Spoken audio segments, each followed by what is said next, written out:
Bismillahirrahmanirrahim. Assalamualaikum warahmatullahi wabarakatuh.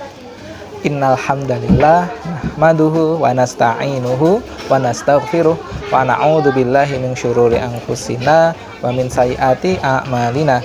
May yahdihillahu fala mudhillalah wa may yudlil fala hadiyalah. Asyhadu alla ilaha illallah wahdahu la syarikalah wa asyhadu anna Muhammadan abduhu wa rasuluhu la nabiyya ba'd.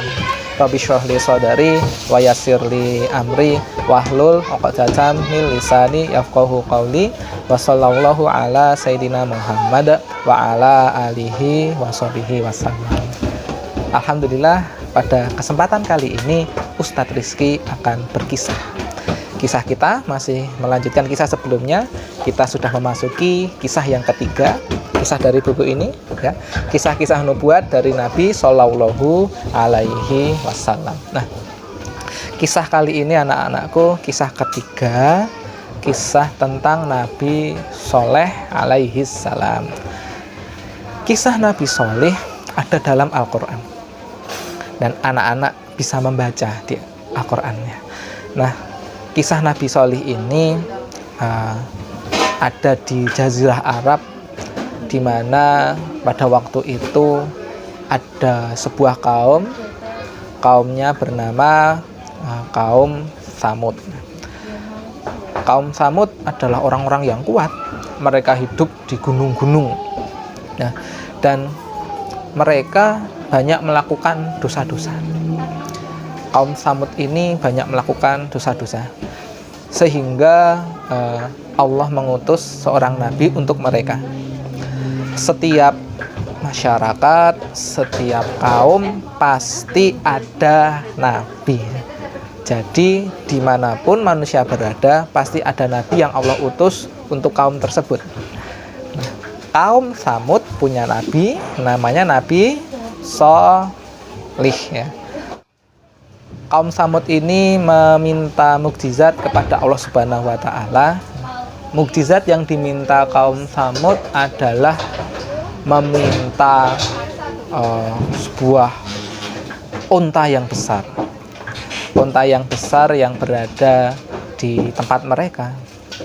Nah, ketika waktu itu Nabi Soleh ingin berdoa, meminta sebuah unta yang besar, mereka menambahkan syarat-syarat yang lain. Nabi Soleh, kami meminta unta yang punya anak.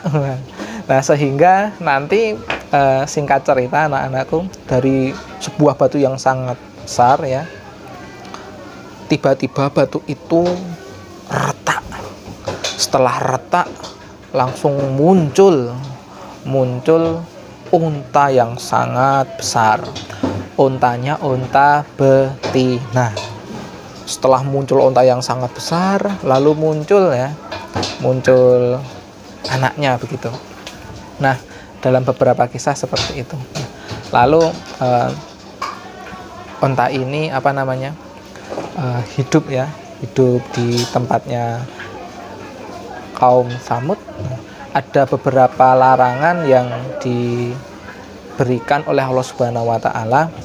Allah Subhanahu wa Ta'ala melarang kaum Tsamud untuk membunuh unta itu, karena unta itu adalah unta mukjizat. Apa yang dimaksud dengan mukjizat? Mukjizat adalah tanda-tanda kekuasaan Allah yang Allah tampakkan kepada manusia. Contohnya adalah unta ini. Unta ini setiap hari kalau minum air di suatu sumur, ya, maka unta ini akan terus meminum air di sumur ini sampai habis. Kalau kita minum air ya hanya sedikit, tapi kalau untanya kaum Tsamud, wah, banyak sekali. Nah, sangat banyak sekali.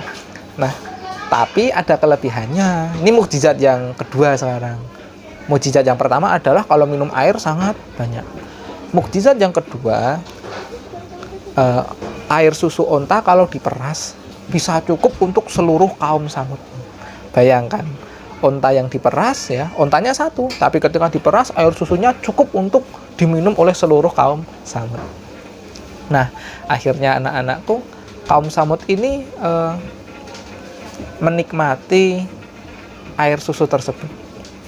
Tetapi lagi-lagi mereka setelah melihat mukjizat yang sangat besar, sudah melihat onta dari Allah Subhanahu wa taala, belum juga beriman kepada Allah Subhanahu wa taala. Mereka masih saja kufur, ingkar kepada Nabi Soleh. Maka setan pun membisikkan kepada kaum Samud, bunuh saja ontanya. Itulah bisikan setan kepada kaum Samud. Maka kaum Samud pun akhirnya terperdaya juga, akhirnya terbujuk oleh bujukan setan tersebut.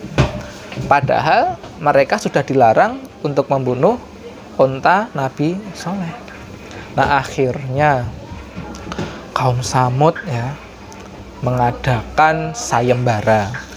Sayembara itu sebuah semacam perlombaan ya, siapa yang bisa membunuh ontanya Nabi Soleh nanti diberi hadiah.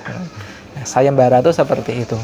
Nah, sayembara yang diberikan waktu itu adalah ada seseorang yang mempunyai anak yang sangat cantik. Terus orang ini berkata, siapa saja yang bisa membunuh ontanya Nabi Soleh akan aku nikahkan dengan anakku yang cantik ini. Nah, akhirnya ditawari siapa yang berani, dicari siapa yang berani, nanti akan diberi hadiah menikah dengan anaknya yang cantik. Ternyata ada satu orang yang dia berani membunuh ontanya Nabi Soleh. Dia berani, dia mengacungkan tangan. Saya berani. Namanya adalah Uidar bin Salif. Namanya adalah Uidar bin Salif. Nah, akhirnya Uidar bin Salif memberanikan diri karena nanti dia dapat hadiah. Lalu Uidar bin Salif tidak hanya sendiri, dia mengajak 8 orang temannya. Jadi kalau dijumlah ya 1 ditambah 8 adalah jumlahnya 9 ya. 8 tambah 1 9. 9 orang ini lalu mencoba membunuh ontanya Nabi Solih alaihi salam. Nah, mereka bersembilan mempelajari kapan ya ontanya Nabi Soleh minum, kapan ya orang-orang meninggalkan ontanya Nabi Soleh, dipelajari. Nah, setelah mengetahui kapan dan di mana ontanya Nabi Soleh selesai minum ya, kapan dan di mana ontanya Nabi Soleh minum, maka mereka mendekat. Mereka bersembilan mengendap-endap, bersembunyi dari balik bukit. Dilihatlah onta Nabi Soleh. Oh, ontanya Nabi Soleh sedang minum. Terus mengendap-endap, mereka mengendap-endap. Ya, ada yang membawa panah, ada yang membawa pedang ya. Ada yang membawa celurit, membawa senjata tajam untuk membunuh onta tersebut. Akhirnya Uidar bin Salif, pimpinan dari para pembunuh ini, mencoba mendekati onta Nabi Soleh.